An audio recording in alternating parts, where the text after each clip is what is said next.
future tense.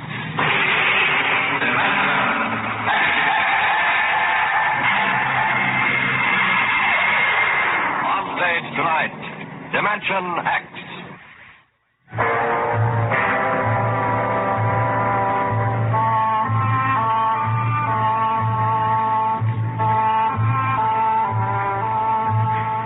Maybe you've been over the route of the March. The Cross-Mars Highway runs that way now. From the Calmac Canal on the equator, north to the Highlands, with a water station every 20 miles and a radar pickup and towing service running 24 hours a day. But there wasn't any highway 30 years ago in 97. There was desert. Hot, burning desert. Sand shifting and blowing, piling up around the empty shells of the ruined cities, ancient when man on earth was living in caves. I lived at the edge of the Calmac Canal then with my father. He was a prospector, searching the surrounding desert with sonar probe and Geiger counter, scratching just enough ore from under the Martian sands to pay for our grub stake the next year. I remember he was in the Adamson digger in the North Quadrant when I came running out that day. Dad! There's somebody coming, Dad, across the desert. You sure? I saw them. They're a couple of miles out. How many cars? They're on foot. On foot across the desert? Honest, Dad, I saw them. You sure it wasn't a light reflection off the canal? No, it was dark against the sand. I don't like that. You run back and get the rifles out. I've got to pull the digger into the shed. Is it going to be fighting, Dad? I don't know. Got a whole year's ore piled out back in the bins. They're going to lose it to no claim jumpers. You get back to the shack and break out those rifles. See that they're loaded, you hear? And jump.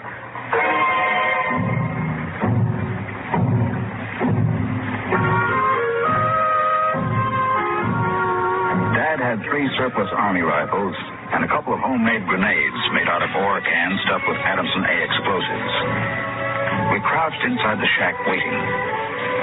The shadow of the water tower in the doorway grew longer as the quick Martian dusk settled down over the desert. There they come, Al.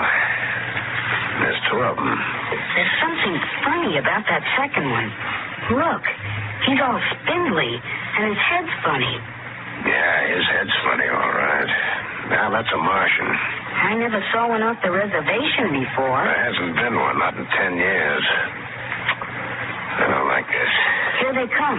Into the door, Now, you remember what I told you. Line up the sights and just squeeze the trigger. Hello! Hello there! Now, Dad? Hello! Wait a minute. What do you want? Water! What are you going to do, Dad? Where do you come from? Westward. You're lying. That's 100 miles across the desert. I know. That's where I came from. My tank is empty. I need water. Well, drop your gear and come up here slow. Tell that Martian to stay where he is.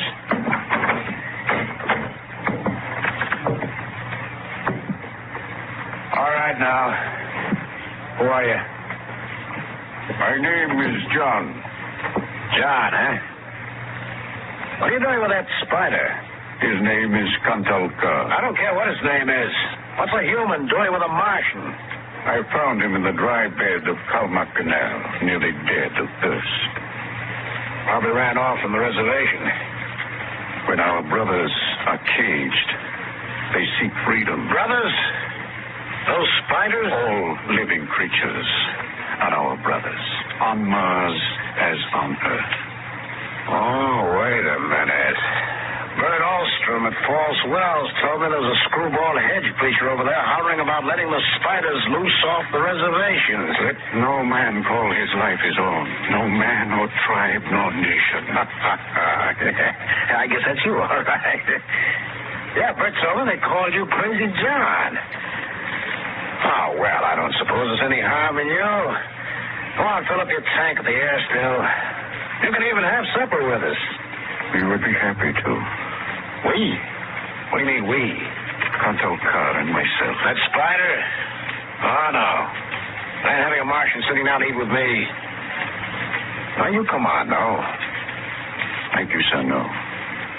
For my brother is not welcome. I cannot go.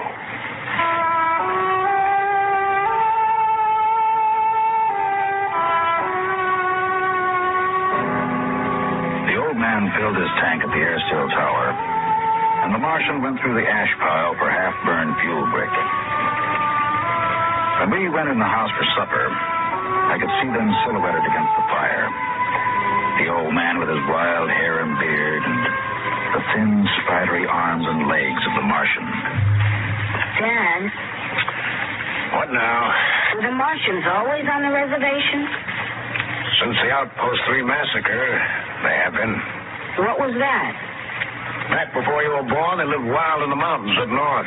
Were they fierce? First up, there's only one place in them spiders. Behind wire. Yeah, it sure is. Out in the dooryard, the campfire flickered at the base of the water tower. The first of the Martian moons had set. The other wouldn't rise for several hours. I could hear the sandpeepers out in the desert as I stood there. The old man and the Martian were sitting on the ground, huddled close to the fire. It gets cold fast on the desert when the sun goes down. Did you, boy? You can come up to the fire if you'd like. My dad wouldn't like it. All right. But I'm not afraid of no spider. No, there's nothing to be afraid of. How come his arms are all skinny? Ask him. Does he talk? Yes, his name is Kantalkar. It is, huh? Hello. Hello, boy. He talks funny. It's not my language. Why isn't he on the reservation? You can get in trouble helping spiders to escape. He is my brother. He was caged. When my brothers were in bondage, I came to them and said, "Lo, the time has come for deliverance." You talk funny, too. Is it true that you want to let all the spiders off the reservation? No man has the right to imprison the innocent. Do they really call you crazy, John? I have been called many things. You really think we ought to let all those old spiders off the reservation? Boy, we die here in the desert. We die in the sun and of the sicknesses you have brought from Earth. That's because Martians are just weak. I bet I could knock you down myself. You could. We are a different people. We have not the strength of muscle of Earthmen. But we will not stay here to die. You won't get off the reservation. The patrol takes care of that, all right. They won't let any stinking old spiders out. Even in the minds of children is planted the poison of evil. How long? How long?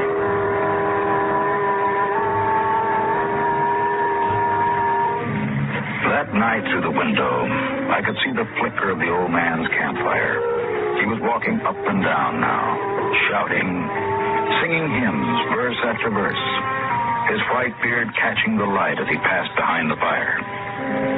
The Martian sat slumped over, his thin, spindly arms folded across the huge barrel chest that had developed over the centuries as the air of Mars thinned and escaped into space. In the morning, I looked out, and they were gone.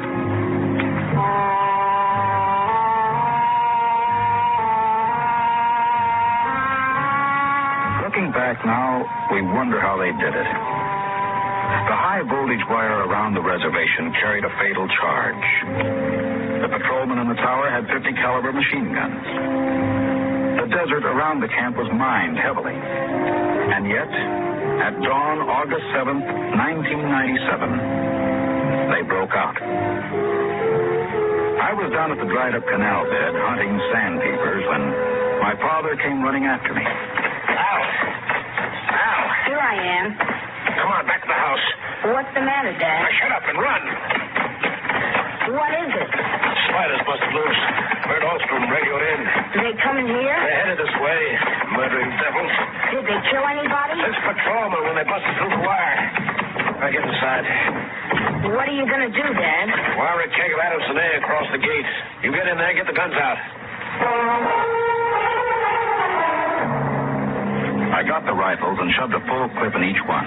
Then I slipped a primer fuse in homemade grenades and lugged them out on the porch. Dad was running lead wires back to the detonator from a half keg of Atchison A he'd set across the gate. That's set. Give me one of those rifles. Will they be here soon? You can see the dust over the rise. There they are, Dad. There they come. Now, wait a minute. Hold up. I want to get a good shot. Let them get closer. Dad, that's Crazy John up in front. There. He's taller than the spiders. You can see his beard. Yeah, you're right. The renegade rat. Probably helped him break out of the reservation. Now, listen, Al. If anything happens to me, you light out back to the shed. You can hide out in the empty ore bins till they go away. You got that? All right, Dad. The spider's shouting something, Dad. That's probably a trick. Get down a little, Al. You're in the way. Yeah, I got him clear now. Right in the head. Now, up a little now. I got him. Dad, look out. They've got guns. Get down.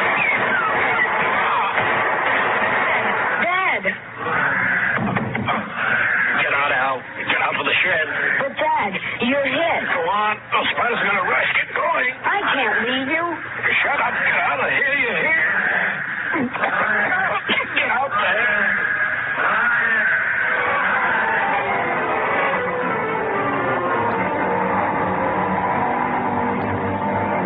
I ran back through the house to the shed, and behind me I could hear the Martian sweeping up to the dooryard. Then suddenly, the ground shook, and I could feel the dull concussion waves hit my ears as the Atchison A exploded.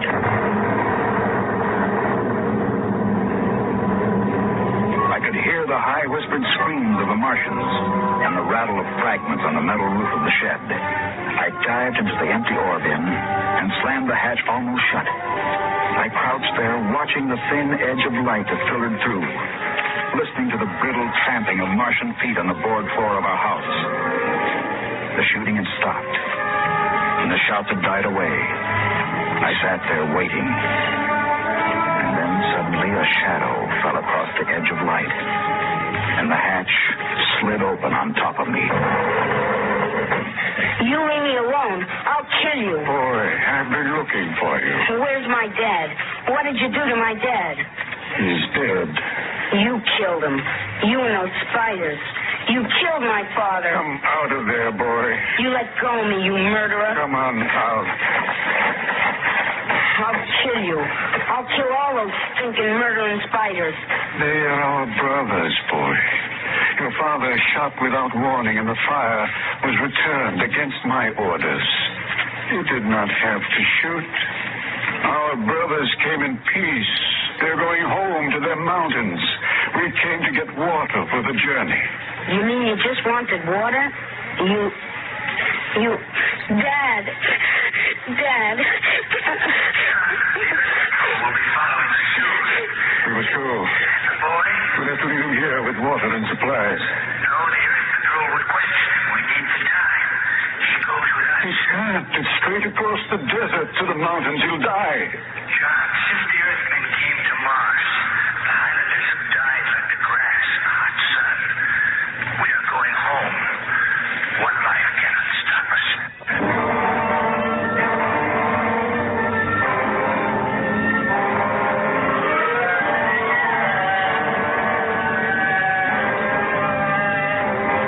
They tore the Atchison air still from the tower and mounted it on poles. They piled our supplies in the yard and loaded them on their backs. And then they started. Wide enough. They were in ambush behind a pile of rocks. Down, boys. Why aren't the spiders fighting back? Go on back, all of you. We're giving you your last chance to get back to the reservation. I'll shoot the whole lot of you. Let us go in peace. Who's that? You. What are you doing with them spiders? That crazy John. A voice cries out to the universe. Your brothers must have justice. We'll give them justice. I shall lead them home. Home to the promised rest. Home to the mountains.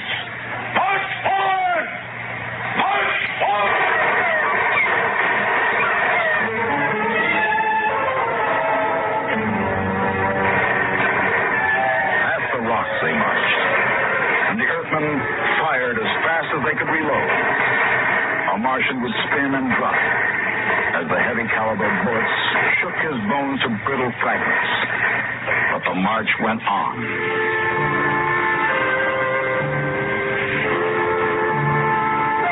We wound across the desert in wild zigzags, following the paths the old man had traveled through the years. Only once a patrol plane hovered on the horizon and then shot away.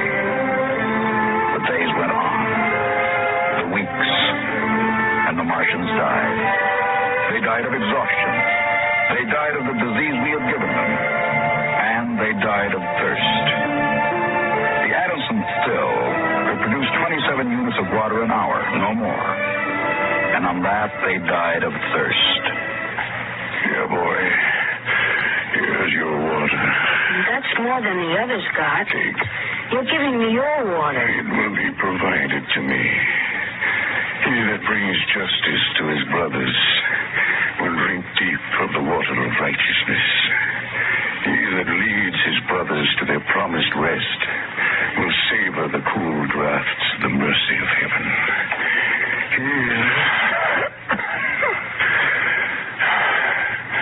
Drink your water, boy.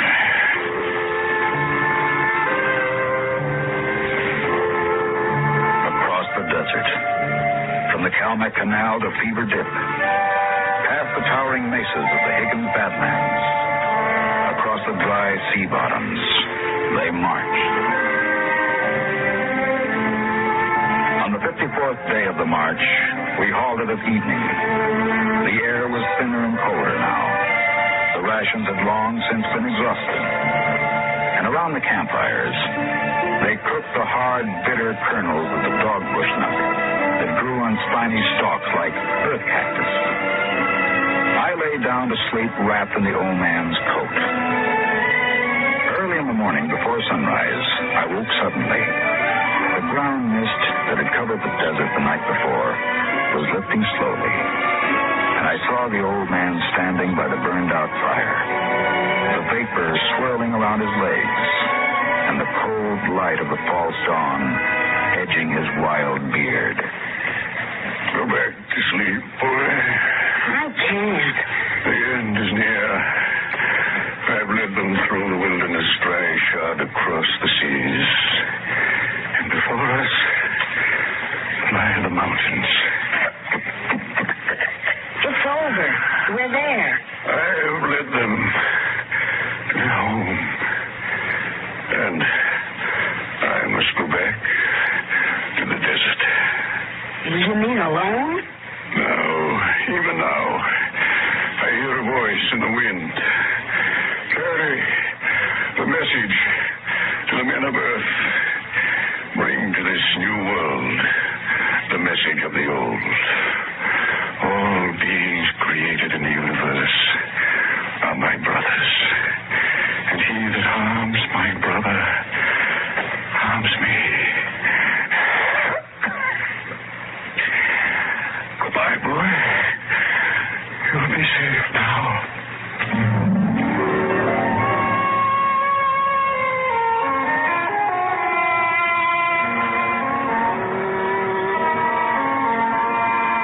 Martians found him 500 yards from the camp, dead. He had given me his water. He had divided his ration among the sick. And yet his gaunt, tall body had lasted till the march was done, till the mountains were in sight. For now the mist rose, and before us towered the highlands, the tall green mountains, and the cool sky. The march was over. Of the 7,000 Martians who started, 900 were alive. They gathered now on the rise of ground and faced the hills. Their thin bodies wavered as they stood, and some dropped to the ground as they stood there. But there was a light of hope in their large, staring eyes.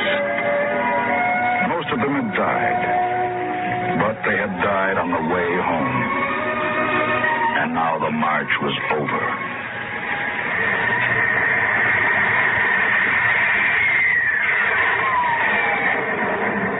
Then the patrol planes were spotted on the horizon. minutes, they had landed. The Martians stood silently as the squads piled out and set up the 50-caliber machine guns and petroleum gel flamethrower. All right, you spiders, hands up and stay together. Gather in a bunch and don't try anything. Sergeant. Yes, sir. Shoot the first spider that moves and shoot to kill. All right, come on. Where's the boy? There was a boy reported. Here I am. You all right, kid? They didn't hurt you? No, I'm all right. John gave me his water ration. The leader, eh? I've got a word for him. Where is he? There. He's dead. Oh.